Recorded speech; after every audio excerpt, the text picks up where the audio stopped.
Grande nouvelle, non seulement la meilleure série de science-fiction de ces 10 dernières années revient enfin dans un mois sur les écrans et ça ressemble de plus en plus à un préquel de The Expanse, mais en plus son spin-off qu'on nous avait promis il y a des années arrivera dans 3 mois. On a enfin des détails là-dessus, je vais tout expliquer. Moi c'est Draven, abonne-toi pour réfléchir à la science-fiction. For All Mankind sur Apple TV+, c'est la série uchronique dont chaque saison se déroule à une décennie différente. Et donc là, ça y est, on le voit avec toutes ces nouvelles images.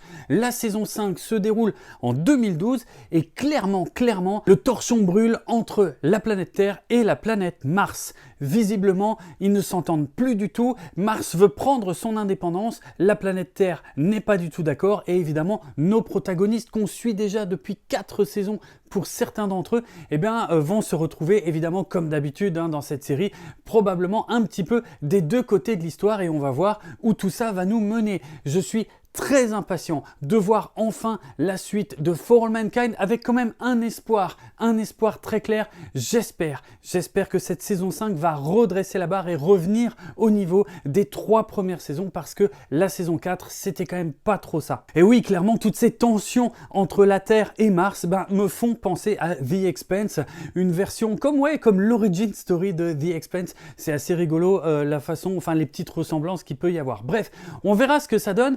Par contre, le spin-off de For All Mankind, il avait été annoncé en 2024 et puis on n'avait quasiment jamais eu de nouvelles depuis. Ça y est, on en a enfin. Star City, le spin-off version russe, donc version soviétique de cette course à l'espace alternative, va arriver fin mai. Fin mai, donc c'est pas si loin, en fait, c'est dans 3 mois.